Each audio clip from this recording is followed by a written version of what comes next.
Welcome to Speaking Highly with Jon Huck. I am your host, Jon Huck. With me, as always, is Indy Fawcett. If you like what we're doing, if you enjoy the show, please like, subscribe, rate, review. We're on all the podcast platforms, and we're on YouTube. Anything you can do is a help. Appreciate it. How are you, man?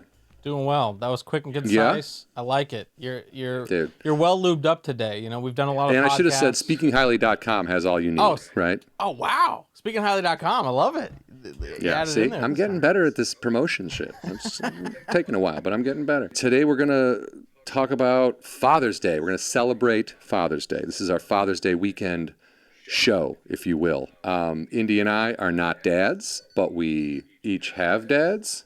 My father passed away in 2009, but he was a good dad. We had fun, and we have our guest today is Bryan Erwin, who I hosted a podcast with called Hollywood Anonymous for about 190, 200 episodes.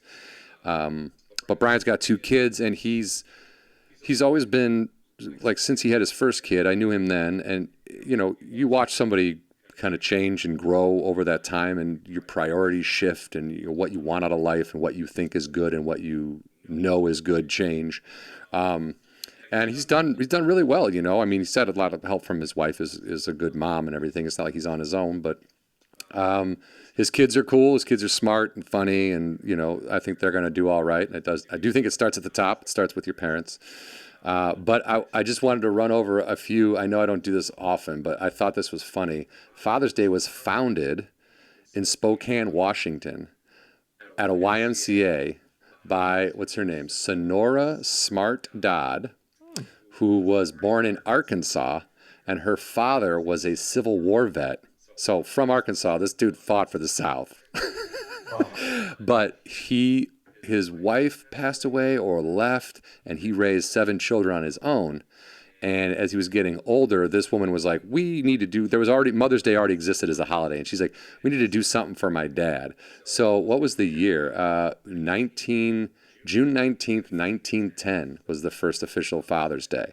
So I think she had to go to, like, government bodies and get them to okay it and say, yeah, this can be a holiday. But I do think, and I talk about this with Bryan a little bit, like, she did that for her dad, which is a nice gesture, but also very individual, meaning it's that guy particularly. So she wanted to celebrate him.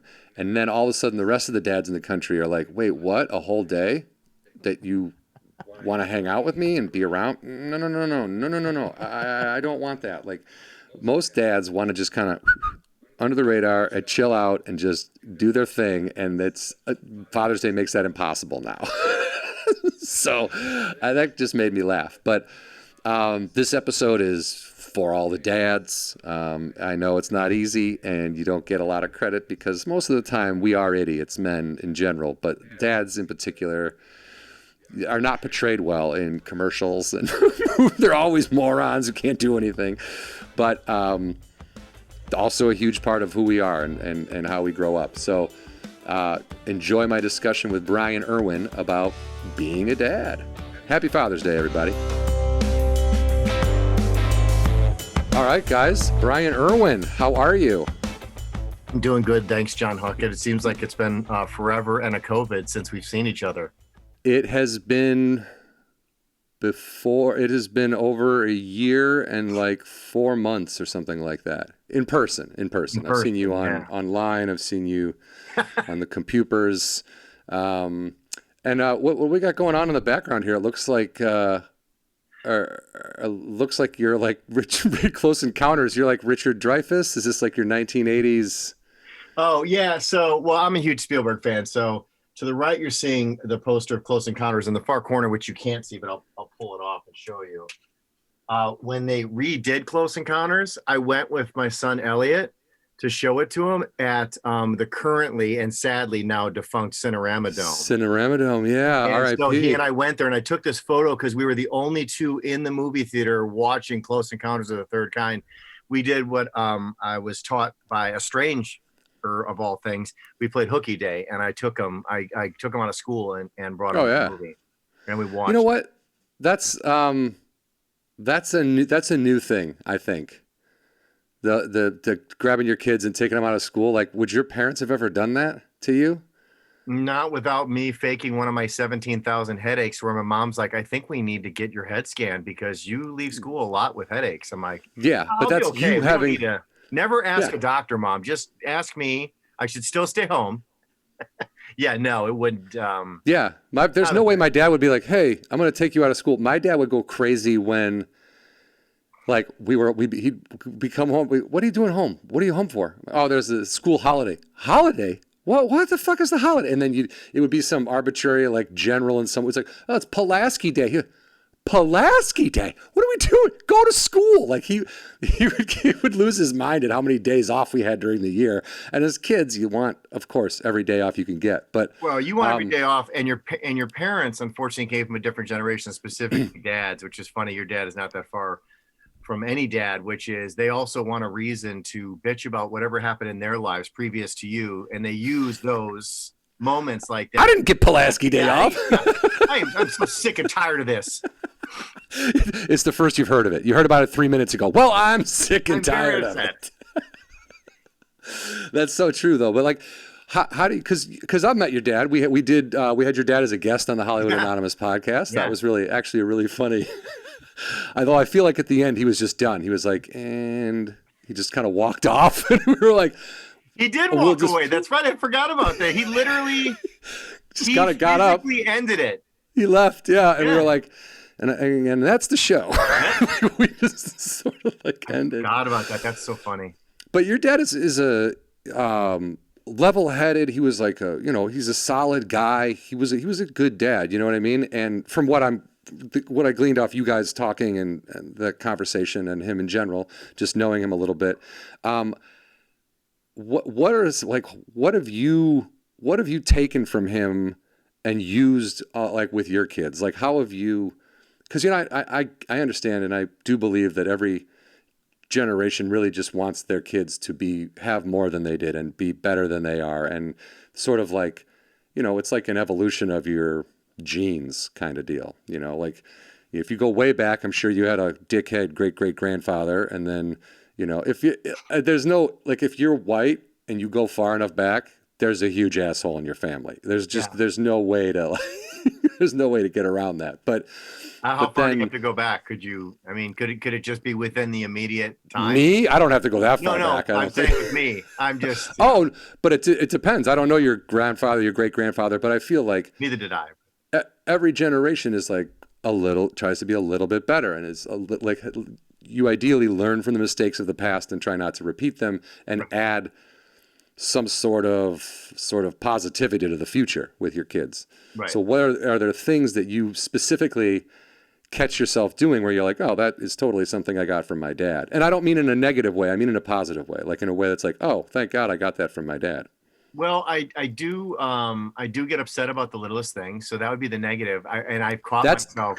That's dad anger, though. Yeah. Which is I often think about your dad anger joke, and because it's real, and it is real. And I have gotten into fights with inanimate objects, just like your father did, and I win about 50% of the time. So you do, you win.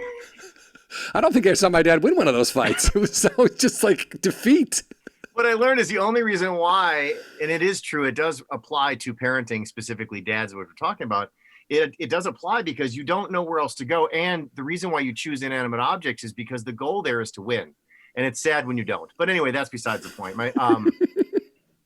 No, I remember my dad, and this is to be kind of vague up front, but I remember he like the generation before us, he was the breadwinner. He was the primary. So he wasn't around a lot. My mom took me to the baseball games. My dad tried to get to him when he could, but it was very rare. He was always around on the weekends, but my dad was a builder. He was an artist. He did all that kind of stuff. And my engagement with him on the weekends was mowing the lawn with him or holding a tool while he fixed a car or whatever. But I didn't mean he didn't love me. It was just a different time. But he's not that different from you're from, if anyone doesn't know, you're from Wisconsin, Midwest. Yeah. But that was very much like my dad had a job. He worked. He provided for the family, and then on the weekends he wanted to kind of not be left alone, but he wanted to relax. And sometimes that was mowing the lawn or sitting outside or whatever. But as we grew older, it was relaxing while we did all the work. You know what I mean? It was like, no, you guys mow the lawn, you guys rake the leaves, you guys clean the garage, and I'm going to sit here. And in hindsight, yeah, good, dude. You worked a fucking 60-hour week. You have to go downtown. Everyone's a dick. Like, yeah, you deserve to sit there. But I will tell you what is interesting, and again, I'm the youngest of 7. So if you were to ask, each one of we're the Brady Bunch +1, so I'm 4 boys, 3 girls. You're Oliver. Yeah, exactly. I'm whatever kid should never have been there. You're Sam from Different Strokes. You're Oliver. Yeah, exactly. But no, I think if you were to ask each child, depending on when they were born and what it was like when they were going through it, right? But for me, my dad was 38 years old when he had me. Wow. And so the relationship, I think, if you do the math, he was an older father, kind of actually similar to me and my kids. I was about the same age when I was actually 40, I think, when I had my youngest son. So wow. There's definitely similarities there as well. My dad was not very athletic. He was a gymnast in high school, which he likes to bring up a lot for no reason, just to make us laugh. But I was going to say, he's not bragging about that, is he? No, but if you think about gymnasts are very athletic and very muscular and stuff like that. You have to be lean and mean to be a gymnast. You really do. It is yeah. But no, my relationship with him was a little bit different, I think, than my older siblings, in the fact that he actually evolved. So I would remember he didn't work that far from our house, so I could actually get on a bike and go to work. And I mean, I think about this now, I'm like, who the hell was I getting on my bike with my friends and going and knocking on my going to the office building my dad worked at? I'm like, yeah, where's my dad? I want to just I just want to annoy him right now. And he never was like, go away. Like, he would let me come in. He would tolerate me, and he worked at a place called Western Publishing. They did like little golden books and stuff like that. And so he was in the creative world. And so he would at least he would take me around and show me like what they did there and meet his coworkers and stuff like that. And so like when I got into photography, he would let me go and work with the guy there to, make my, develop film. For those of you who don't know what the hell I'm talking about, you actually. Before the Polaroid, what? The Polaroid, what? I think, and one of the things that to this day, everybody in the family really liked was that. So when I got into filmmaking, I started developing an interest in entertainment in general, a lot of which you and I talked about, growing up watching Carson, Evening and the Improv, all that kind of stuff. There was a stand-up side. Then I was really into music, but I was also really into filmmaking. And so I went to University of Wisconsin-Milwaukee for filmmaking. And as soon as I did, and this was the late 80s, my dad went out and bought a video camera so he could go along on the journey with me. He would make his videos and his movies, and he would want to do stuff with me and stuff like that. So there was something really endearing about the fact that he was engaging. And maybe it was because my brother was a drummer, and some other of my siblings had some artistic stuff, but primarily their interests were elsewhere. I think I was the one kid in the family that was the most broad stroke and closest to the things that he liked to do, because he was in plays. He was a song and dance man. He liked doing all that kind of stuff. And he could see that I had that interest. So we had, he would experience stuff. And even when and I know you're going to laugh at this, but even when I went into radio, my dad, here we go. Sweet. My dad signed up for the local radio station in Racine, Wisconsin, to involve himself there so that he understood the journey that I was going through. They were parallel. He wasn't doing it with me per se. He was experiencing it. So he had something to talk to me about. And I always found that unbelievably fascinating that he was doing it so that he could connect with me and talk with me on that level versus going, oh, you're in radio? Cool, whatever. Or just going, what's that like? And then you explaining it to him and him not having an understanding of it. Right. If he says, what's that like for you? Then you explain, he goes, oh yeah, and then he describes WKRP in Cincinnati. And you're like, yes, just like that, Dad. Almost, so close.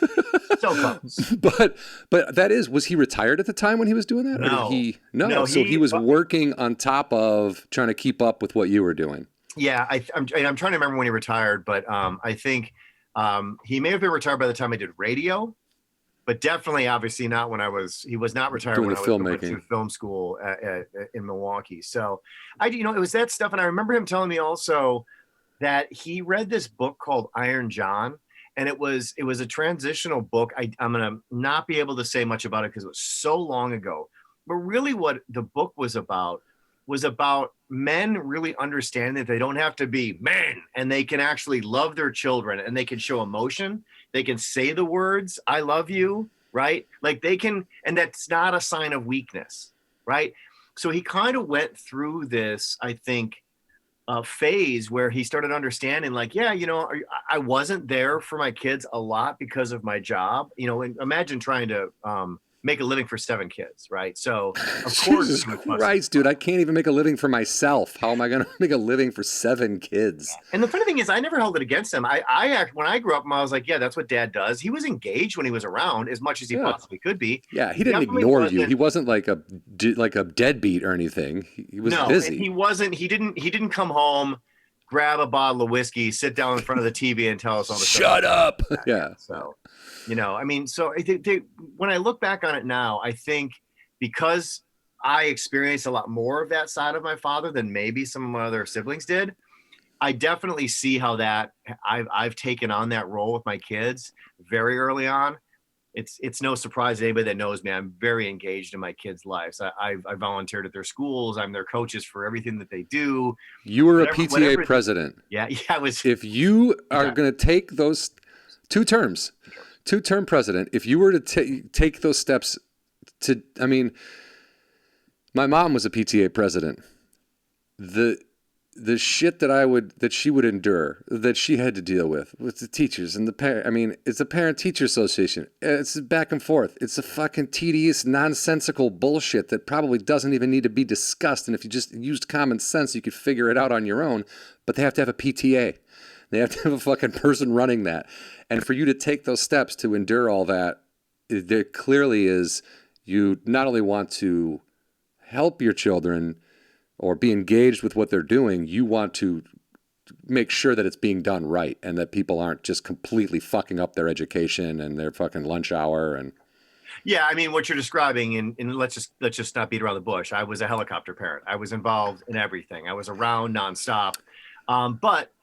And I'm being serious about that. And I think a lot of parents in this generation have helicoptered, and it's been a little bit dangerous, right? Because you can make your kids soft. If you don't pull back a little bit and let them make their own decisions and make their own failures, right? You can't step. And that's something that I especially when it comes, I have 2 boys. So especially when it comes to sports, which I believe, I was an athlete, but when I was an athlete, it was jocks were jerks. And they beat up on the theater people, and no one liked them. And like you had their burnouts, the theater people, and you had the jocks, and the jocks were just dumb jocks, right? Well, that world's kind of evolved a lot because sports has become such a business now, So and sports, when you learn a lot more about sports, you realize that depending on how you play it and how you teach it, you can insert a lot of life lessons in it, because once you realize that no one's going to the big leagues and no one's going to make money off of this, and you calm down, you realize there's so much more to get out of sports that versus winning and losing, or who's the best and who's the worst, and how can we belittle the worst kid. That stuff has kind of evolved and changed quite a bit. That being said, I have to be careful because I found myself getting so engaged that I never wanted to allow my kids to fail, which is why I coach. So I wanted to give them every opportunity, but eventually that turns into, they don't really know what it's like to fail, to make their own decisions on the baseball diamond or in the classroom, and not have a parent swoop in and fix it all for them. And I'm still to this day, that's what I'm trying to figure out now, because I think I'm doing them a disservice if I don't let them back off a little. Yeah. They got to mess up, man. You and I both know we messed up a lot. A lot of times our parents don't even know what we messed up on. Yeah, my mom's still finding out about shit. She's like, "What is wrong with you?" But yeah, there is. You really do. It's also like with sports, you can't, like, your kids like baseball, your kids like football. They enjoy those things. But I would think that the minute one of them says, this fucking sucks, you'd be like, okay, here's a crossroads. You can either quit, walk away, and be done with it, And if you eventually want to come back to it, you can, because it's just a dumb sport and you're a kid and you got your whole life ahead of you. You can do whatever the fuck you want. Or, you know, and it's a teachable moment in a sense, you know, and there's nothing wrong with if you're not having fun at something. Again, another fine line. It's like, if you're not having fun, you shouldn't have to do it. But at the same time, don't just quit because you're not good at it. Like, if you like it, you could probably work at it. And not, again, no one's going to the bigs. You can't think like that. But there's kind of a, like, I'm just, and this is just me thinking, if I had kids, like, I wouldn't want to make my kid play baseball. I would want my kid to play baseball, but I wouldn't force him to play baseball. And if at a point he was like what happened to me, I couldn't hit a curveball and I was 14 and I had not potential to play in the majors, but I could have probably gone on and played in high school, you know? And at 14, I was like, this guy's throwing 70-mile-an-hour curveballs? Like, I'm not doing this. What is this? I'm out of here. And it was a frustration where I had been so good at the sport for so long. Like, growing up, I was huge. So in T-ball, and then, you know, following that, like, I had hand-eye coordination. I could catch, I could throw, and I could run in slow motion, but I could run, you know? And at 14, I just kind of walked away. And my parents weren't, you know, they never forced me to play any sports, but they weren't like, they didn't question that decision either, you know? And I was just, in my head, I'm like, when I think about it now, I'm like, well, maybe I could have just worked a little harder at it. It was like, I just kind of gave up, you know? And I don't regret that. And I'm not saying my baseball career was cut short at 14 years old because I decided I couldn't hit a curveball. But I just think there is a fine line of, like, if a kid is coddled or you know, babied too much, at a certain point, if it doesn't go his way or her way, she's just like, well, then fuck this, I'm out of here. And then you're like, well, that's not the lesson I'm trying to give my kids, you know? Huge because mistake. there is something to be said for, you know, this is a thing, this is a struggle, it's hard, it's an obstacle, but I can get over that or plow through it or whatever it is, you know? I can, you know, and this is, again, me with the hindsight of being older now, but it's like, you could gain, like you said, life knowledge out of these setbacks that you might see them as setbacks when you're a kid, or reasons to quit something or reasons to walk away. But there is, like, something to be said for overcoming things like that and then moving forward and understanding that you quit on your own terms and not because you couldn't do something or, you know, somebody was mean to you or whatever. Yeah, if you're forcing your kid to do something, I wouldn't. Forcing them to love something that they have no interest in, that's called abuse. Chapter 1 of how to find a way to get your kid to hate you for the rest of their lives. That's really what that book is. Because I've talked to plenty of guys in sports that were like, I hate my dad. And I'm like, why? And they're like, because he was relentless with me in some form of sport or something in their lives early on. And then there's that other dad, and I used to be this dad, which is the, come on, like a kid can't fail, and like you're that, like, bent out of shape. And you know, when a kid's little, they don't want to let you down. You know, even when they say they're not doing something for you, of course they're doing it for you. That's what kids. They only know you. They don't know anyone else. Yeah. Yeah. So when you're like, come on, like, oh man, I didn't realize I could never do anything wrong, and without disappointing my parents or my dad, and it's like, no. Go and fail, and hopefully you'll get better at something through failure, because that's the whole point of life. It's like, good God, you think it sucks now. Wait until you become right? Like, wait till you become me. No, I mean, wait till some of your career choices you make if you want to face some serious failures. But if you were allowed to face those, you have a different way of processing that later on in your life, you know? Yeah. Not Understanding through drugs and alcohol, you know? Yes, which is another thing that I feel, and again, I'm not, like, connected to the youth in any way, but, like, my cousin was in town the other day with her kid, and her kid is 16, and her kid had a friend, and this two 16-year-old girls were walking around Hollywood Boulevard, and they're basically Snapchatting and laughing the whole time. You know what I mean? Where when I was 16, if my parents would have been like, hey, we're going on vacation, and you have to walk around with us, I'd have been like, everyone can fucking burn it down. We're done here. Like, I would have been a miserable piece of shit. I would have been annoying. They would have been annoyed at me. And it would have all been because I just want to go hang out with my friends, drink beers and be in the woods and piss outside, you know. And and again, I only know, like, I know your kids. I know Colton, Eddie Pence's kid. I know my cousin's kids. And they don't forget your brother's kid.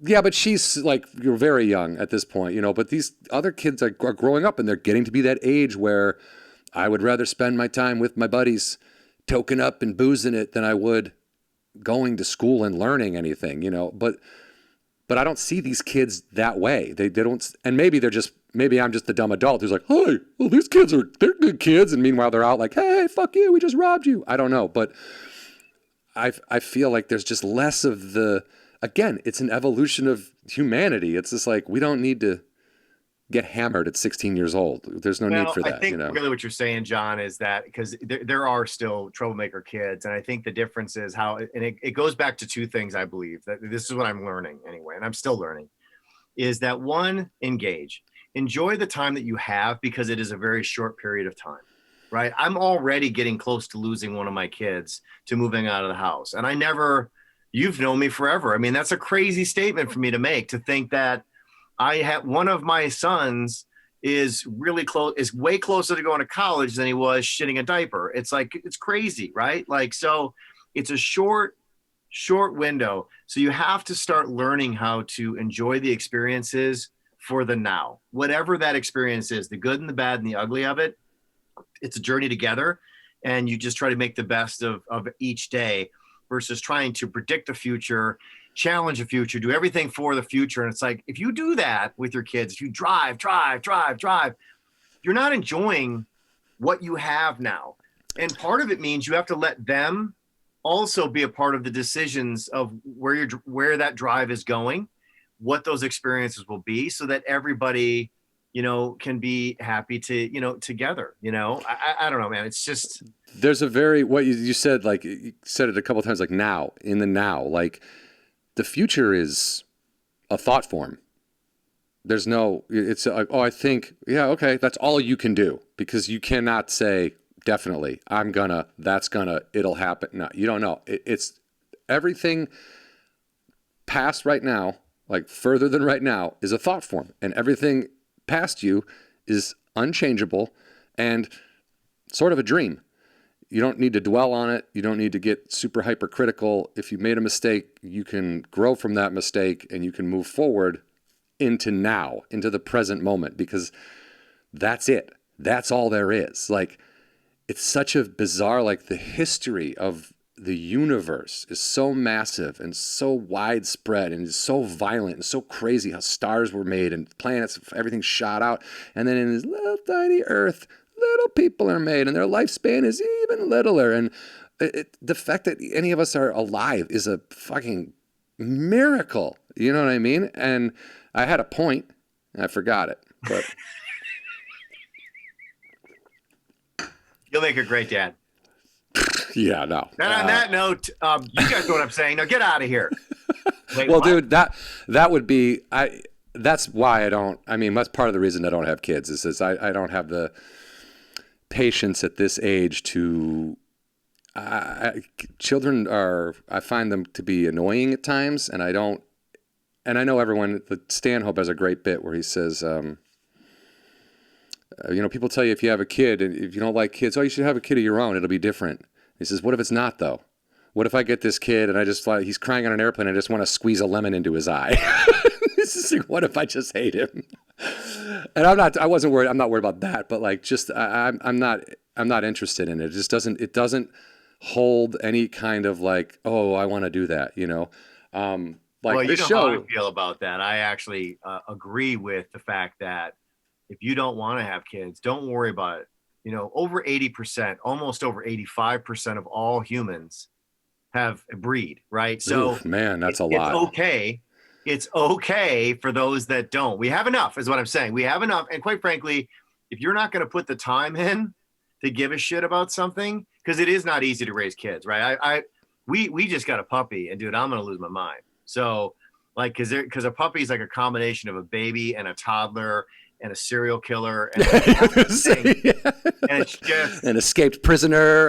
Yeah, exactly. You know, and it's just, And I realize at my age, I'm like, oh my God, I couldn't imagine if I had Tony Randall and got like a kid later on in life. And like, he was like 70, Tony Randall, when he got. My guess is he probably had a nanny, but still, it doesn't matter. It's he's chasing the kid around a park. Isn't that Tony Randall? Yeah, yeah, exactly. But no, I mean, it's kids are a lot of work. They're a lot of work, you know. And I'll give you a perfect example when going back to that, the thing people complaining about kids, and it's okay. The only people who can't complain about kids, as far as I'm concerned, are parents, and they definitely can't complain about teachers and other kids and how other people handle their kids. I think it's none of your business unless they're literally beating the living crap out of those kids. It's not really our place to be. They're doing something nefarious, right? Or immoral to children. That's when we should step in. The rest of it's like none of my business, right? But I remember parents constantly complaining about teachers in the school not doing enough for their kids in the classroom and do more for the kids. And these same parents, dude, they'd have a sleepover with like 6 kids at their house. And at 2:00 in the morning, like, get them all the fuck out of my house. All of them. We're get in the car, get in the minivan. We're taking each one of you back to your fucking homes already. I'm done with you. Yeah. It's just like, oh yeah, but the teachers, you expect them to put up with them every day, 36 of them at a time, and you're expecting perfection. You have 6 at your house for a sleepover, and you're kicking them out 4 hours later. It's so crazy to me how parents think that teachers should raise their children. It's like, dude, what? This is a teacher. They work for shit money, and they're at a school that looks like it's falling down, surrounded by crappy artwork made by kids. And they're supposed to what? Teach your kids about life? No, they can barely teach your kids about math because your kid is a fucking idiot because he came from your house and you're a shitty parent. It's like if I was a teacher. You make a great principal. Dude, my friend's wife is a principal and she has to deal with that. And I equate it now to being a doctor. Like if you're a doctor and you're like, hey, you got this thing you got to take care of. Okay, real good, but I was watching a podcast, and the podcast said that if I just rub this cream on the back of my neck, I'll be fine. Doctor's like, I went to medical school for 10 years. You watched a podcast? Yeah, do your thing. It's like Happy Gilmore when he's like, oh, man, you got to stay off your leg for 6 weeks. He's like, nah, fuck that, I got to play. And he's like, yeah, good, do whatever you want. What do I know? I'm just a doctor. Like, what are you even asking me for? It's maddening. But I feel like the teachers are the same way almost, Oh yeah. I mean, in my world, my kids, perfect. Oh my God. Speaking of that, so obviously, as you know, we talked about earlier, I went to film school. I've made a few films. You were kicked out of film school. I was kicked out of film school, but for making a narrative. For making a narrative, but I went, and I did make it. I did complete it. And I did a proper narrative in an avant-garde film school, and they said, cool, leave. That's, first of all, though, that's that's like a sketch or a movie scene. Like, just like everyone else wearing turtlenecks and berets, and they're like snapping with their fingers, and you come in with here's a cartoon about a bird, and he talks, and he takes a shit, and it's really hilarious. And everyone's like, oh, what, you got a followable storyline there, guy? Come on, God. You're done here. And I told you the film that followed me, right, was the guy. Dude jacking off in a shadow, and I'm like, what's going on? What's going on here? I'm getting kicked out. This guy is literally. This guy made a film about beating off in the bushes, and I'm getting kicked out of school. What? Who developed that film? Who developed it? That was back when you had to. So you. Well, no, we did it ourselves. Did it yourself? Right? You did it yourselves, right? Yeah. Okay, but that would be hilarious. Like, hey, I got my film project. This is a silhouette beating off into the bushes. So my youngest son his elective is a film class, and he goes, I have to make a documentary, and I was like, cool. Yeah. And so we were working on a documentary together. He and I went to, he plays travel baseball. So we went to this, we did a weekend. He wanted to do the pros and cons of travel baseball. A lot of people say travel baseball is not good for kids because it's too intense. And he was tying it into his personal journey and how he perceived it and how he thought the best way to do it. Right. So we're getting all this footage, and I'm trying to, he's like, I need your help. And as a parent, you're like, yeah, you do. because Daddy makes films. So thank you Yeah. for asking me about something I know. He's like, you're tall, hold this. Yeah, and every time I'm like, all right, so what you should do is you need to get like a shot like this. And I'm like, it's documentary. So you need to get a lot of footage. So when you go back to edit it and you have your because it was a voiceover, I'm like, you make sure that you have enough footage for your voiceover. He's like, okay. And then he shoots nothing. And I'm like, dude, just come on. And I just started shooting stuff and giving it to him. And so he goes back after the weekend's over. He makes a rough cut and he says, what do you think? And I said, what do I think? I said, well, I think it's okay. But to be honest with you, I think there was a lot of footage I gave you. And I told you that if you want to do this properly, these are the things that are missing from it. And I said, you talked about travel baseball, and the only time you put baseball in it was in the credits. You didn't show yourself playing baseball. And I go, at least that you should put in the middle. He goes, okay. And I came back later. I go, would you make any changes? He goes, no, I submitted it. I was like, well, why did you ask me for any help? I gave you advice. I gave you professional information. I shot footage for you. You could care less. You just wanted to submit the project. And I'm not even shitting you, John. You got an A. Minutes later, the teacher comes back and says, the grade curve was 300. You get 300 points for a good movie. She's like, 325, best movie ever. And I was like, that's bullshit. And I said to him, I go, no, dude. And he was laughing at me because he was like, oh, yeah, I didn't take any of your advice. Look I got like an A+++++. And I'm like thinking to myself, yeah, but your teacher bailed on you, dude. Yeah, that everyone got 325. They're like, yeah. What is this? Your dad taking a dump? Yep, 325. What is this? A dog taking a dump? 325. Like, it was almost like the teacher, I think, said, hey, here's a project you can torture your parents with, right? Like, pretend like you give a shit about what they have to say, and then pull out the carpet from underneath them and do nothing that they say. And then I'll give you an A+. Yeah. It'll be great. It'll blow their minds. They'll freak out. Although if I was a teacher and I had to deal with shitty parents, I would do that. I would make assignments that were like, this weekend, it's a 2-day project. You're going to just get your parents involved. Like, but that's really funny. And that's a very dad thing. That like, oh, you need my advice? Here's what I think. Just turn around and does whatever the fuck he wants because shut up, old man. You know what I mean? Like because my dad was like, I even heard him, he would complain when anyone would ask him a question and do the opposite. Like somebody asked him about cameras once and he was like, well, yeah, I would Polaroid as shit. Don't get, because my dad was a photographer. He knew photography. He knew cameras. Somebody asked him a question about it. He goes, yeah, I don't get the Polaroid. Dude goes out and gets a Polaroid. My dad's like, what the fuck did he even ask me for? What am I wasting my time giving this person advice? Like, what? His mind was blown. But at the same time, not everyone's going to listen to you in life. And you might as well learn it from your friends and your kids. No, the kids, I learned it a lot from my kids. They take very little at this point because they're both teenagers. And I know it's going to sound hack.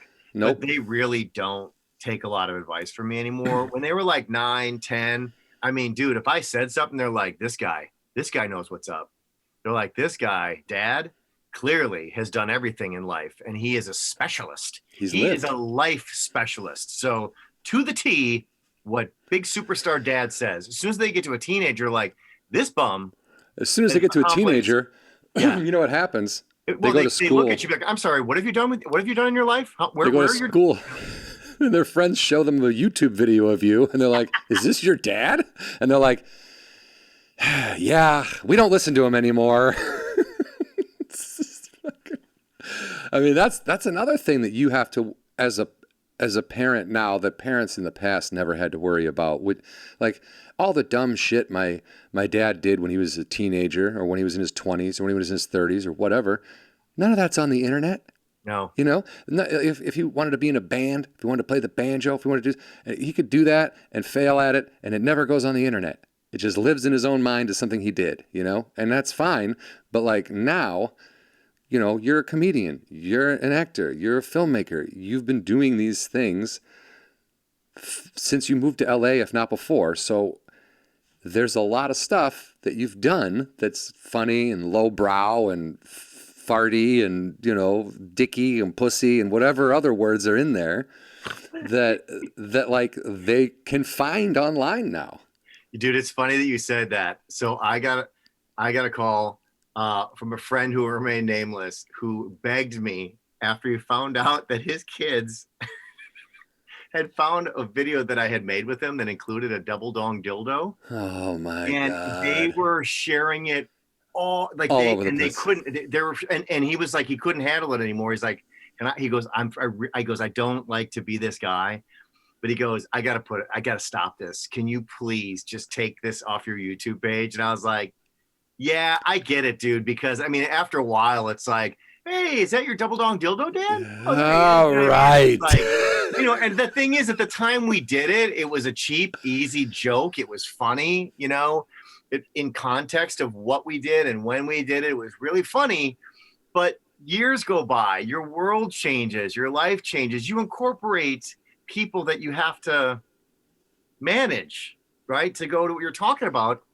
And he kind of got caught off guard with it because a lot of that stuff too, in this content driven world, especially for people like us, we just forget that we even make a lot of stuff, and you just forget. But you know what?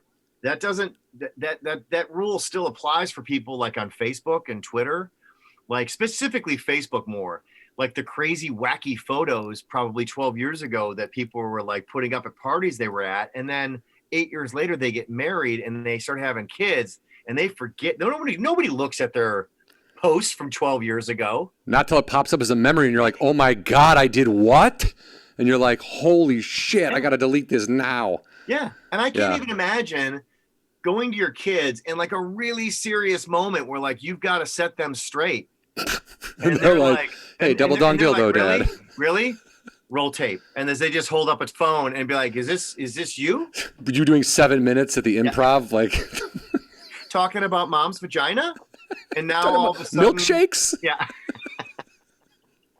Dude, but that's true, man. That's crazy. Like parents had the option to save their wild days stories and their crazy shit for when their kids were like old enough to have a beer with and be like, yeah, I get it, or getting married or whatever that is. And that is like a bonding thing, like there's a couple times I got in trouble. My dad was like, yeah, but I did this a couple times, whatever. So, but I never had the ammo to be like, oh yeah, here's you and Donnie Solupski hanging out on 6th Street eating your own boogers or whatever. I didn't, it was just, but there is that. You just gotta, and you're right.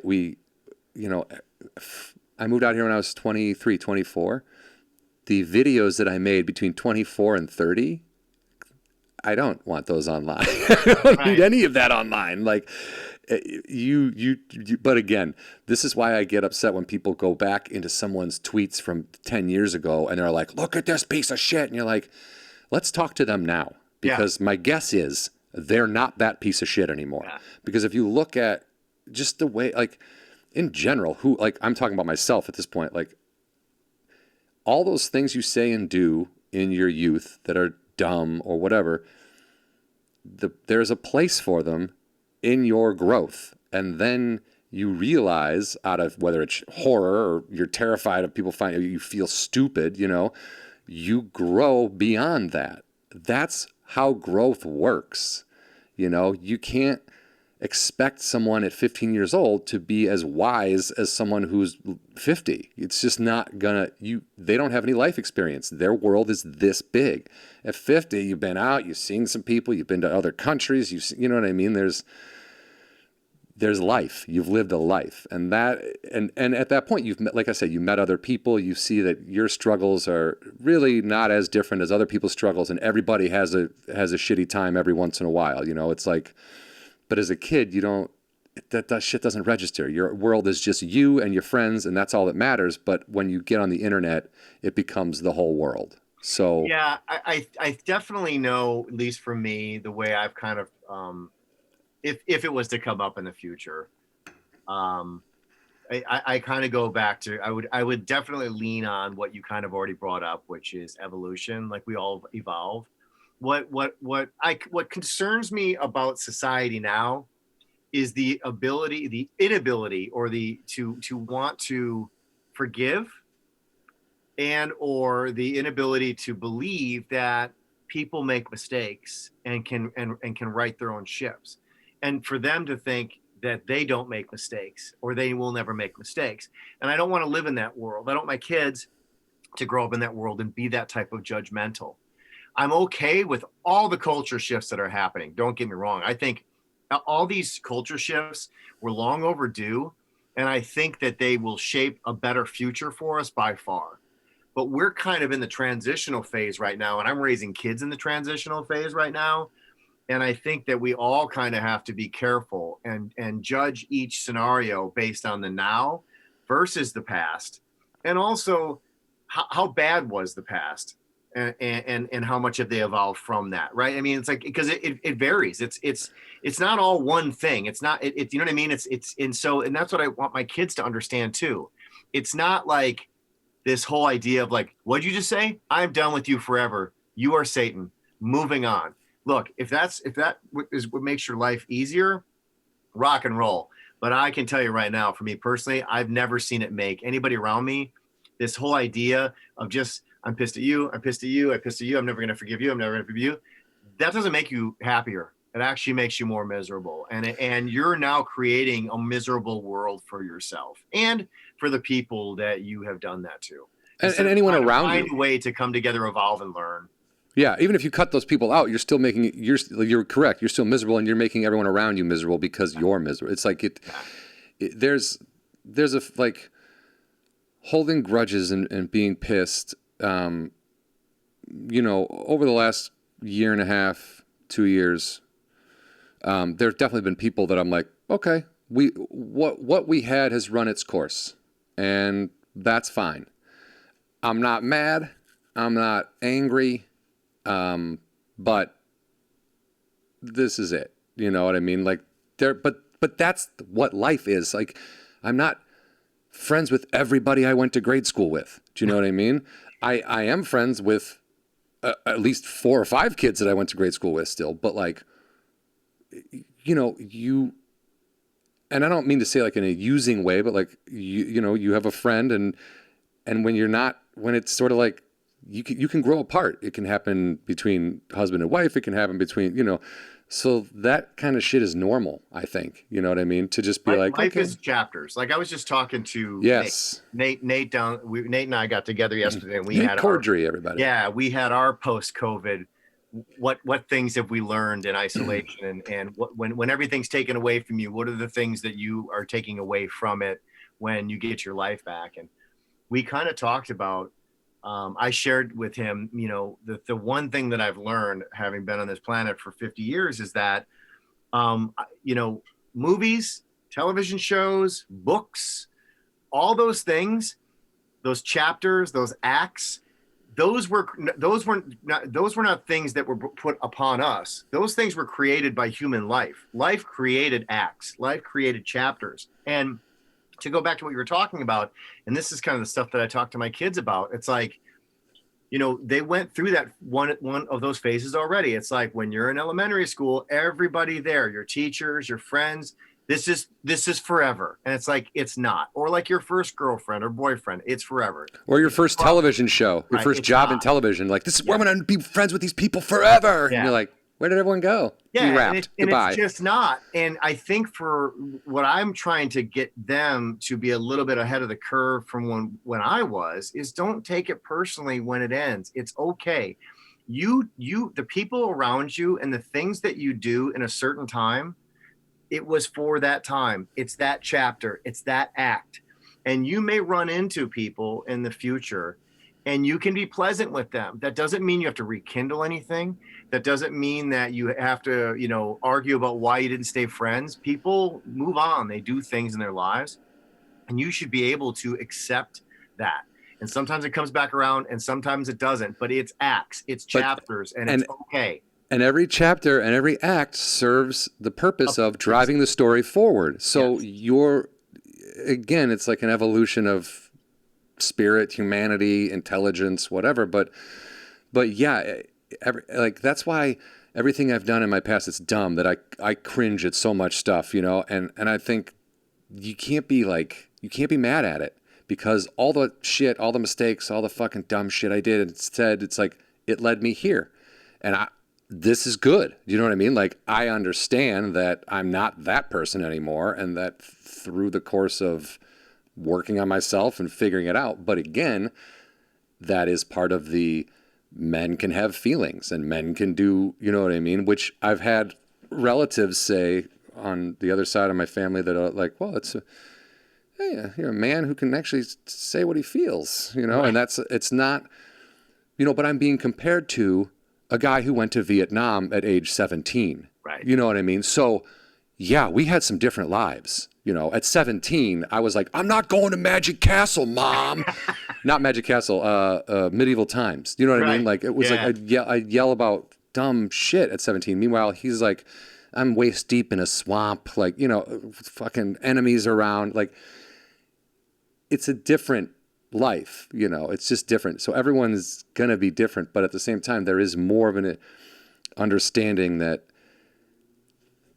I think the separation of men and women is a little bit less, meaning like you don't have to be one spectrum. You know, it's not like, you know, I'm over here, I'm a man, and I crush things with my skull. And it's like, no, man, you can also cook and clean and wash the fucking windows and go grocery shopping and make dinner and, you know, and a woman can do whatever, you know what I mean? It's like we've become a little bit closer. I don't know if that is making any sense, but it's evolution. What you're saying is, and which I find a little bit ironic, that the same people that are for evolution are against the idea that some people evolve. It makes, you know what I mean? It's very contradictory. You know what I mean? It's like, no. If you believe that we have evolved, then why can't you believe that someone from 10 years ago has also evolved? It goes hand in hand. You know, and you know, it's funny, dude, like I got bored and I went through all my old DV tapes and I've documented a lot since I've been out here in 20 years. And it's everything from stand up to little segments of things that I've shot to, and it's like mixed in with my actual life. And it was fascinating to go through a portion of my life, but to go back to something you said a long time ago. About it starts to feel like a dream.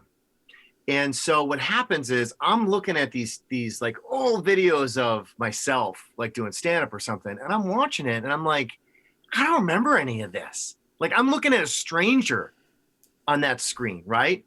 And I thought that was a little bit odd, but then I would get the kids stuff up and I would call them down and be like, you guys, look, remember? They're like, I have no idea what that is. And I'm like, oh, okay. Nobody can remember. No, it's just that was then, whatever. A lot of shit happened since then. This is who we are. Back to the now. This is who we are now. And I'm sure there's things, and there's definitely things in those tapes, not only just silliness and cringeworthiness and just different personalities, but inside of all that also were little tidbits of who we are now, right? Little tidbits you can still see of yourself, right? And they can see of themselves. And that was my big takeaway, you know, is it's these little tiny pieces of the puzzle that you build, right? And you try to build on and grow from as well. And I don't know if I get too crazy deep with my kids and they think I'm just some wackadoodle dude that, you know, that is constantly talking about that stuff. Cause I never really got that deep, you know, with my parents. I mean, now I do now because they're in their 90s, you know, my dad's in his 90s, my mom's in her late 80s. Yeah. We have a lot more heavy conversations now. Yeah. Right? Because they're on the other end of it now. They're close to the other side. And as your kids get older, and I think, I don't know if I'm weird or what, but I've thought about the end. And you know what? I can pretty much guarantee you this is what it was. When I got cancer when I was 19, like I didn't think about death at all until that. And then I was like, oh, anybody can die at any time. And I've kind of not fixated on it, but like it's really just always in the back of my mind. And only like a couple years ago did I start realizing that it's just part of it. And it's not a big deal. We rent these bodies for a little while. I don't know if I do the wave on the ocean thing all the time, but like that's what it is. It's like each individual wave is different and unique, but it's still connected to the ocean. And whether it blips out or wipes out a whole civilization or barely makes it to shore, it all goes back in. It doesn't like break apart and disappear. It goes back in. So like little pieces, and then those pieces get mixed up with another piece of wave, and then that wave comes up. And then that's why there's only 50 faces. That's why you look at people and go, oh, that's a guy who looks like that's a white version of a black guy I know. Or you never do that. You're like, oh my God, that guy looks like so-and-so, but my friend is black. And it's like, it's just a face. There's only so much DNA. All the energy that exists in this world already exists. There's no new energy coming in and there's no energy leaving. So it's just being broken down and repurposed, and you're going to come back as in some form or another mixed with other energy. And that's why I think when you look at it, sometimes you can look at an animal and see a human face. You're like, oh man, that dog looks like my dad or whatever. And you're like, probably some of your dad in that dog, you know what I mean? And not in a weird bestiality way, but in a way that's like every living thing is a wave. It's just its own wave we're all like singular beings that are interconnected. It's just it's like a string of beads. Yeah, and the consciousness stuff that you talk about. And I think I can't remember if I had told you about that, but there was like there was a documentary on Netflix that was talking about that was all about death. Surviving death. You told me about it, and then I watched it, and the first one, and then the one that you brought up, which was talking to your kid about another life. Yeah. Go ahead. I cannot recommend, by the way, that the first episode and the episode about the previous lives, Surviving Death on Netflix. Check it out, because I believe it helped someone very close to me sort of be okay with death. You know, not okay with it, but understand that death is really only hard for the living.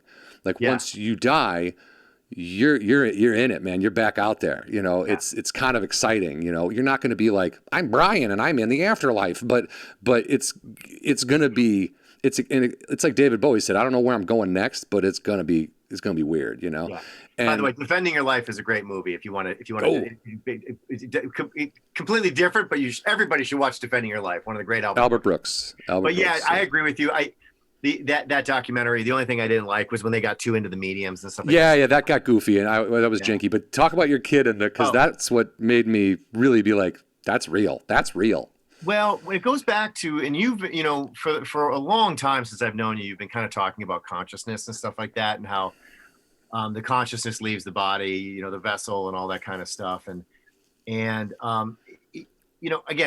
I don't know if any of us are right, but we'll find out in due time, right? But what I found fascinating about the past life thing was that there was a kid, and you've heard a lot of stories about kids that have like these horrible nightmares, right? And sometimes, or they just are like playing and they start talking about like this whole other life that they had, and then they eventually, it freaks the parents out, and then the kids eventually it goes away, right? Going back to your broken little pieces things, it was there, and it's turning into something else, but it was still there and ever present. More so, I think, for some kids. I mean, one has to wonder if it's in everybody, and some just don't say it out loud or never discuss it, and then eventually it goes away, right? So anyway, I watched it, and as a joke, I was done with the series, and I watched stuff by myself. I want to be very clear when I tell the story. The kids weren't anywhere near. They didn't even know what I was watching. I go down in... Nobody wants to hang out with you. Your family does not want to watch TV with you. I go to my secret spot, I microdose, and I watch TV. Right? So it's done, and I walked past my youngest son, and I was like, as a joke, I just go, hey man, did you ever like have memories that weren't yours when you were growing up? Like it was like somebody else? He goes, yeah, I used to be in the Army, and I used to have all these thoughts and ideas. Why? And I was like, never mind. And I walked away, and I'm like, what the fuck? Because I was just like not expecting that answer at all, because it was so like... He didn't miss a beat, and you could see his face, and he meant it. He wasn't I'm gonna fuck with my dad. It's like, yeah, no, he meant it, and he almost kind of felt like, why is that wrong? Is that bad? Like that's almost, because he must have seen a look on my face of kind of sheer terror, but not terror, but the funny thing is, like, it's terror because like you don't know what to deal with it, but like kind of like I really don't know how to process this information. Yeah, but dude. It's something. And again, the pieces coming back together, and I believe that everybody has it, but we're kind of conditioned if we don't sort of say it out loud or develop it at a very early age or think about it or anything like that, it just kind of like it dissipates. But I feel like kids are quickly conditioned to live like an adult, meaning, or like, no, don't play with that. Don't do that. Stop doing that. And then that kind of like almost immediately pushes it all out. And then you're back to being a kid going, I guess because World War II fighter pilot isn't going to stay in a 5-year-old and go, yeah, you're right. I should learn to eat my peas. And, he's going to fucking, I'm out. But I do feel like that's a legitimate thing, and like when that woman died, it was in the kayak and she died, and she was blue and bloated, and they were like still sort of trying to give her CPR, and then she came back to life, and she goes, and the people who were giving me CPR, and I went, shit their pants, like they thought you were a corpse, and she was in the afterlife, and they were like, everything's cool, your kid who died when he was 4 is here, everything's great, but you got to go back because your family. And she's like, no, I don't want to go back. I want to stay. Like, she had kids, she had a husband, she had a nice life. And she was like, this feels good. I like this. Like, she wanted to stay. And they were like, nope. And she came back and woke up and they were like, what the fuck? But there's, I believe that that's a thing, that you're experiencing past things that happen to, other people who, again, technically, there are no other people. We're all one person divided up into like, it's just, which is why it's crazy when you see like people having wars and, you're like, what? Like over a religion, over a piece of land or a border. You're like, this doesn't make any sense. Like I can't, like, doesn't anybody look at it from the moon? Like, it's like, come on, man. We have like finite space, which is how Earth Day and all that stuff started, is astronauts taking a picture from space and going, dude, nothing is eternal, nothing is forever, and if we don't protect where we're living now, I mean, right now we can only get 3 dudes at a time to the moon, and they can't live there. So what are we going to do? And apparently, what we're going to do is have so many mass shootings that we'll be able to climb the bodies all the way to Mars, and meet up with Jeff Bezos and the guy from Virgin Airlines, because only rich people will be able to leave. But also, don't you think it's crazy that rich people want to do that? Like, don't you think they'd wait to see how many explosions and how many people die? Like, there's going to be so many mishaps. I mean, if we've learned anything from history, of course you that's what you do. You take the poor and you sacrifice them, because that's what life is. Well, unless you're the Titanic and you've made a couple miscalculations and you're like, well, we got a lot of poor, but we got a lot of rich too. This was a mistake. I will tell you, and I know a lot of people will say this is instinctual, to bring it back to parenting and kids and the interesting things that you learn once you become a parent. We were talking about, like, I don't understand why people get so upset about land and wars and religion and stuff like that. I got to be honest with you, whether it's parenting or whether it's schooling or whether it's where you grow up, we very quickly separate each other from other people, and we start putting each other in categories almost immediately with kids. Mm-hmm. And so they're conditioned almost immediately. Right away. This is the category I'm in. This is how I'm better than you. Or you're in a gifted class. Like, listen, we're all different, and some people want this and some people want that, and so it's kind of like a self-fulfilling prophecy at some point, that we just keep passing on to the next generation, and we kind of keep going, I don't understand, why does this keep happening? It's like, what do you mean, why does it keep happening? It's called a cycle. Yeah. Because we're not capable, I guess, as humans, as nurturing humans, as parents, and I'm saying that in general, like, we're just not capable, I guess, of saying, well, the hippie families are, but, other than them, we're just not capable of saying, like, no, there's no difference between us and the people next door. We may not really get along with them, but whatever. Like, the idea of, like, again, there are certain categories of things that it's okay to be upset about, but the majority of things, nah. Yeah. Again, none of my business. If you're not oppressing a race of people, if you're not hurting other people, if you're not banging kids, if you're not fucking dogs or whatever, like, or if you're not dog fighting, there's like only so many more, like, even murder. Sometimes you're like, oh, I get that. It's like, but everything else you're like, yeah, you can't do that. Like there's, and as much as I say things like nothing matters, I don't mean it that way. I don't mean it like nothing matters, everyone. I'm just going to do cocaine and fuck hookers until I die. Like, no, I mean, technically everything we're doing, we see, we look at, is a man-made idea or construct that is unnecessary at best. I don't know. We just need to understand that, because I don't want that to come across like nothing matters, so we can do whatever we want. But it's like, it doesn't matter. But why can't we just be the best we can be? You know what I mean? Like, my jobs that I've had don't matter, but I still want to do the best job I can do, and I want the people I'm working with to like me, and I want to have fun while I'm doing it. And the only way to do that is to not be a miserable piece of shit while I'm working, Right. So you take the steps to not be a miserable piece of shit. You try to get as much sleep as you can. You try to, show up refreshed and ready to go, and you've eaten breakfast and you combed your hair, and, there's a little bit of that, but I don't think we should get hung up on like, oh my God, I didn't get SNL, or says fuck, I can't do this, or I can't do my podcast. Like, just everyone calm the fuck down for a second, Well, I will tell you, I'll give you a perfect example of something that I learned through being a parent.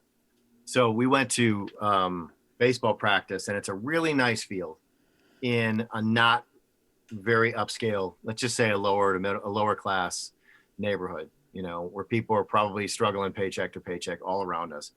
Most of the property that this baseball diamond on, the baseball diamond itself is run by a group, a private, baseball group. So the field is kick ass. It's beautiful. And then around it are all the public ones that are run down, neglected. And there's a lot of homeless people around there as well. And a lot of people, it's no secret, LA specifically has a very, very bad homeless problem. Epidemic. Yeah, it's gotten really bad.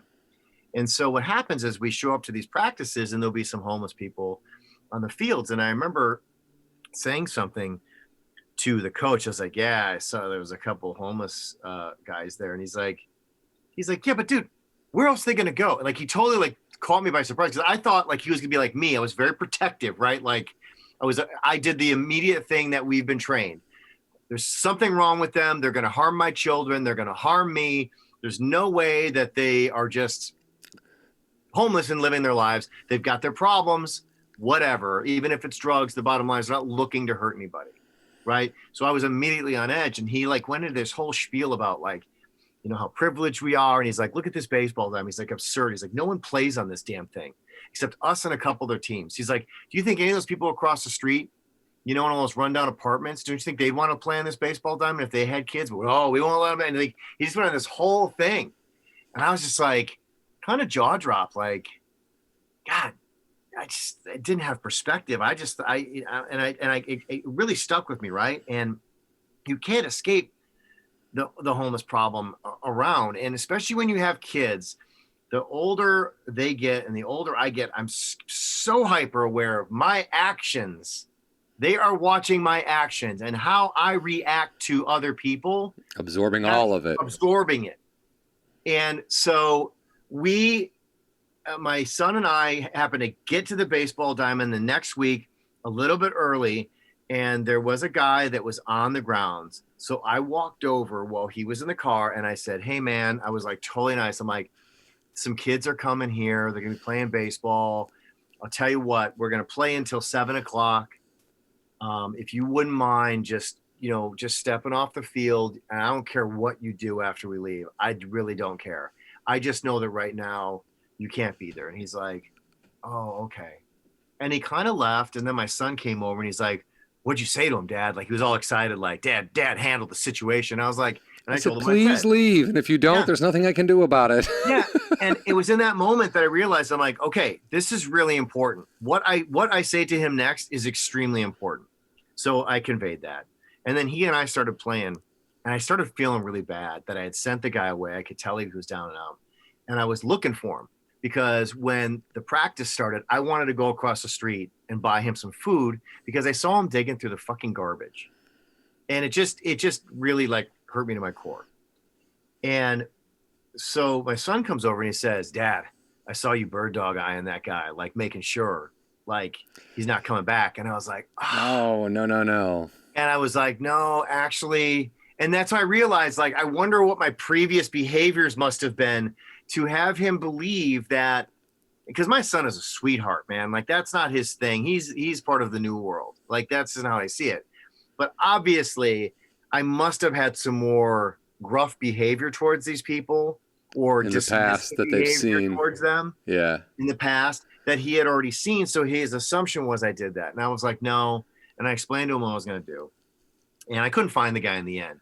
But what I did decide to do was I needed to change that behavior and show them that these are humans, that they need help.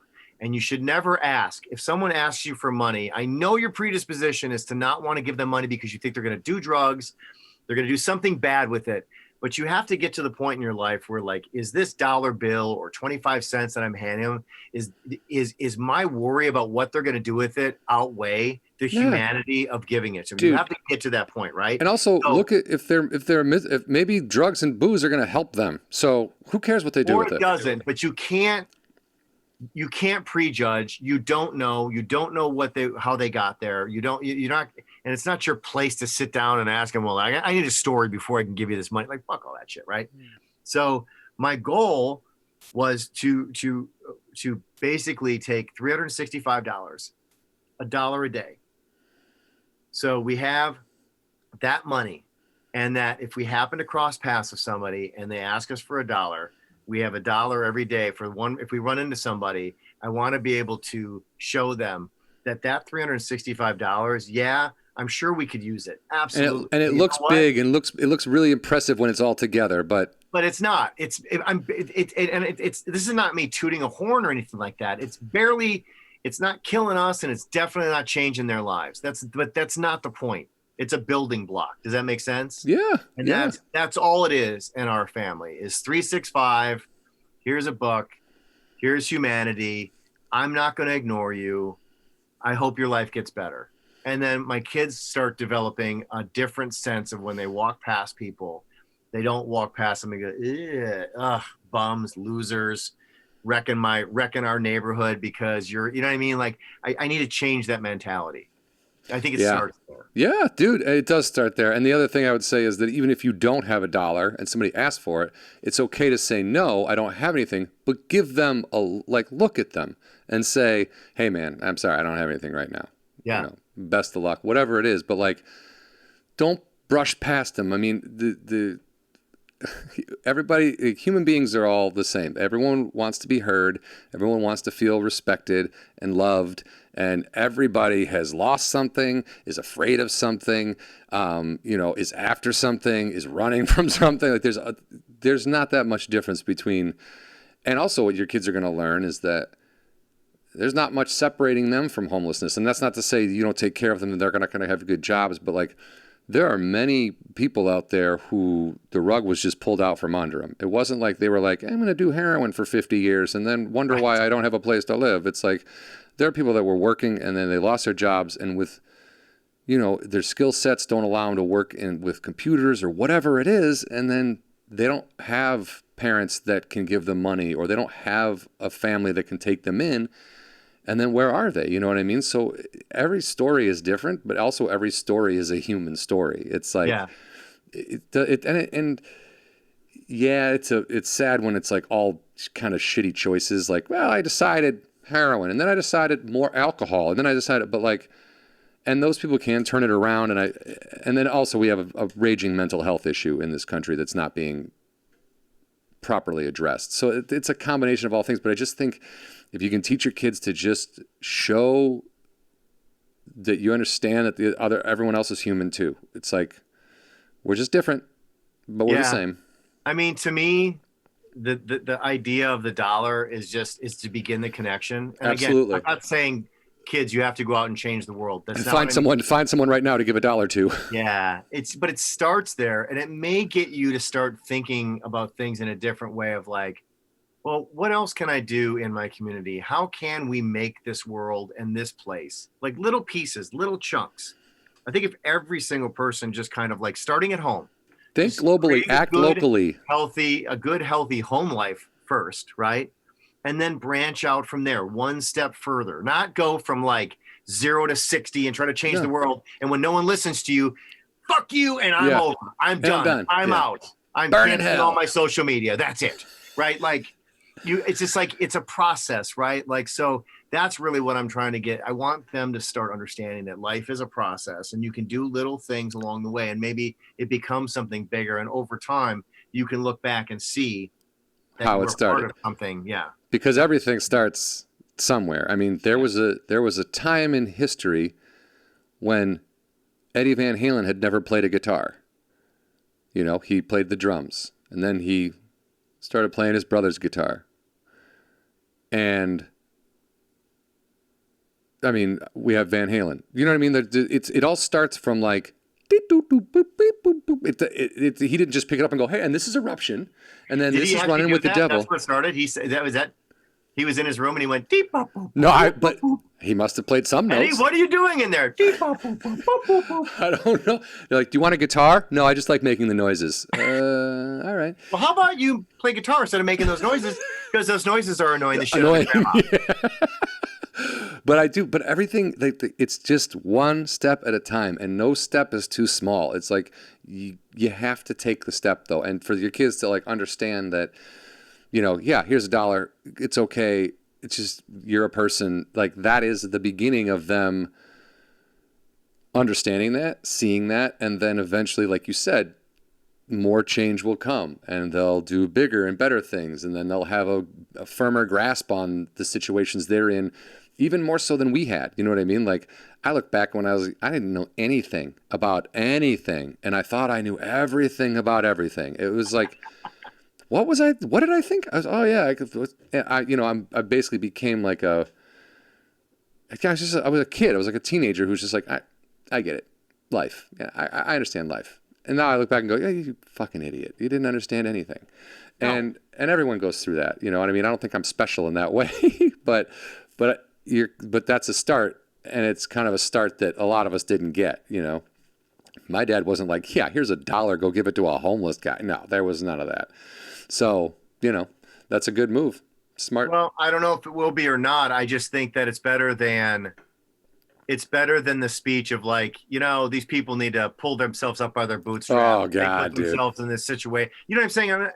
I just think that it's all about how you look at life and how you approach it. And if you approach it from I don't trust them, or they're lazy, or they did that to themselves, it's every man for themselves. I finally, and I think maybe a big part of it was COVID and being around my kids and really enjoying the time that I spent. I had no choice but to, it sounds horrible, like I was in prison. Yeah. I had no choice but to enjoy my children and my family. Right. But I think coming out of that, I realized that a lot of your enjoyment comes in how you view the outside world. And if you view the outside world as an attack on you, if you view the outside world as you have to attack it because it's wrong, if you view the outside world as everything that they do is an adversary to you, that none of that is healthy. You're just an angry, bitter, like, don't understand what the point of life is, and then it's over. And well, congratulations, you just shared that to another generation of you. Well, and now they're going to take that along for the ride, and it's just going to continue. And it's just, I'm just trying to be like, after everything we've been through, at this point with my family, all I got left is trying to do the best I can to continue to guide myself, continue to grow myself, love my wife, and share wonderful experiences with my kids so that they make it, like, you know, you go back to what you said in the beginning. All a parent wants is their kids to have it better than they did. And it really does it really does boil down to that. I mean, it doesn't matter how you get there, but if that's your primary goal, you're already at a good place, a starting point, you know? Yeah, and that is a sweet place to stop, dude. That was a nice button, dude. I like that. Mostly because it went back to something I said earlier. But no, dude, that's good. I mean, look, I've known you for a long time, and while there is part of me that thought all you guys were having kids for the material, because I was like, everyone's like, I was with Eddie the other night and he's got like all these new jokes that basically Colton wrote. And I'm like, oh, that's not fair. Like, I don't have a kid to write my jokes. Like, I got to think of this shit on my own. But obviously, you were very involved. I mean, we're doing this at night because you couldn't do it during the day because you're baseball and your kids are doing shit all the time. And again, that's good. They're social. They're out there. They're doing it. They're not inside constantly playing video games. And that makes me sound like an old man, but I do feel like you got to get out. You got to be outside. You got to go outside, you know. But all right, man. I hope you. Do you have any plans for Father's Day? This will be our Father's Day episode. This is a D on my hat for Dad. Oh, is that what it is? Yeah. It's a Denver Bronco dad. The Denver Dads. Denver dad. It's a group. Only dads. It's a group of guys who wear Crocs and talk about barbecuing. The my Denver God! Dads. So, if you have an iPhone, right? Yeah. Yeah. So on the iPhone, to answer your question, nothing. I never do. I don't like celebrating me. I don't like You already know this. I don't like parties. I don't like any of it. Yeah. I went out. I only had a 50th birthday party because you told me I had to. So your wife, because you got met, you're like, oh, my wife wants to plan a birthday. I'm like, let your wife plan a fucking birthday party for you. What the? And then you're like, well, we put the hot dog roller out. There's the party. I'm like, okay, let your wife handle this. Yeah, you still shut up for the hot dogs. All right, fuck yeah. But so on the iPhone, it tries to predict where you're going. Have you ever seen that when you get in your car and it's like, it's only 12 minutes to so and so? Yeah, like, yeah. I know where you're going, you. And so I get in the car and it opens up and it's like the Dad's Club is only 12 minutes away. I'm like, Dad's Club? I'm like, what is this, 1952? And I'm going to put on my dad, what's the Fred Flintstone thing they wore? Your water buffalo hat? Your water buffalo lodge hat? What? Is this how pathetic my life? It's like, this guy clearly is going to go hang out with some dad club. You should have pressed go now and then just driven there to find out what it is. Like, it's just a bunch of dudes sitting around smoking cigars. Like, I know what it is. It's near a baseball diamond that I take my kids to all the time. But apparently I couldn't even fathom that maybe I was going to the baseball diamond. It's like, no, you're going to a dad's club. First of all, get a better name. That sucks. What do you got tonight? You got Dad's Club. No, I don't think so. It sounds so. But that's a point I like to make is like for Father's Day, you don't want to do anything. I feel like Father's Day was this holiday that started because it's like, hey, Mom's has something, you know, like we got to. Exactly. And then when it started, because a woman created it, she kind of was like, look, my dad raised 7 kids or whatever by himself, and he deserves a day, and which is fine, and I get, but now like most dads are like, what? No, don't look at me. No, I'm not. Oh no, a whole fucking day? Get out of here! Like, my dad didn't want to he didn't want breakfast in bed. He didn't want to it was the same shit. It was any other Sunday. Mow the lawn. Okay, like. It ended quickly for me very early on because of my kids. I'll give you a second button for the show. But when my kids were young, they said, what do you want for Father's Day? I said, I'll tell you what I want. I want to sleep in. Because when kids are young, oh man, they're up at the crack of dawn, right? Yep. So Father's Day came, and every half an hour they came in to let me know they were letting me sleep in. So it worked out real well. Yeah. Just so you know, Dad, it's 5 a.m., but we're going to give you another half hour every 10 minutes. Like, okay, it's 5:10, but you because you stay it's in your bed. day, we're going to let you keep sleeping in. Really? Are you? It's like the fear of like, if you get to sleep, you won't know that they let you sleep. So they have to tell you and inform you every couple minutes. I'm sure I was 12 times more annoying than that on Father's Day with my dad. I don't know. I don't remember. I just remember him every time we'd be like, we should get Dad a gift. And my mom would get mad. Like he already bought himself a fishing rod, or he already bought it. Like he would want something. He would just go get it like a human and then not wait for his kid. Like, oh, you're going to get me another tie, or can I go buy the thing I want? Thank you. Like, and also, you work all week, you bust your ass to support your family, and then you come home and you just want to watch a Bears game, or you want to do whatever, and no, we got a Father's Day. Like, that's right. Oh, I can't do a computer. You can't knit a computer. You can't do. I don't even knit a computer. I don't. Just you don't have to do anything for me. Don't do anything. Just that's what I want. Nothing. Well, thank you for taking the time. I know you are a busy guy. And I hope your kids are having good seasons with whatever sports they are playing. Baseball, I assume, right now. Baseball, but football. But they're done with the Dodger camp, huh? It hasn't been happening because of COVID. So they're aged out anyway. Yeah, that's what I thought. They aged out. Okay. But yeah, I hope you have an enjoyable weekend. I hope it's relaxing and not too. I mean, well, what are Father's Day activities? But I'll be trying to get rid of the gopher in the backyard. That's really. Ooh, so you're gonna become Bill Murray on Father's Day. So, hey, everybody, you're out there like with a golf club, bathing in the pond. All right, everybody knows I'm not going to kill the gopher. I'm trying to do it the humane way, and therein lies the game. Yeah, you're going to trap it. The gopher. You're going to trap it? Trap it. You don't trap it. What do you do? You use I forget what the name. It's like some sort of organic oil, soap, and water mixture, and you pour it in the hole, and they leave. Can't stand the smell. But now he's getting pissed off at me. He, she, whatever the gopher is. So it's getting a little more aggressive on intentionally putting up more holes. Like it literally is starting to turn into Caddyshack. Meanwhile, I put up fences all over my backyard because of the fucking puppy is like 10,000 feet tall, and he's trying to basically eat the whole backyard. So I have become my father because I watched my dad build 4 fences for a dog, and every time he finished it, the dog jumped over the fence and was following him back to where he was putting the tools away. And I see my dad just put his shoulders down and come back out and build a higher fence. The dog just jumped over that fucking thing, followed him back out, and then finally he just gave up, and there was no fences at the house. So, and therein lies the science of becoming your own father. Exactly. All right, dude. Thank you very much for having me on. Yeah, man. Yeah, I'll talk to you soon. Have a good weekend, and take it easy, man. Bye-bye. All right.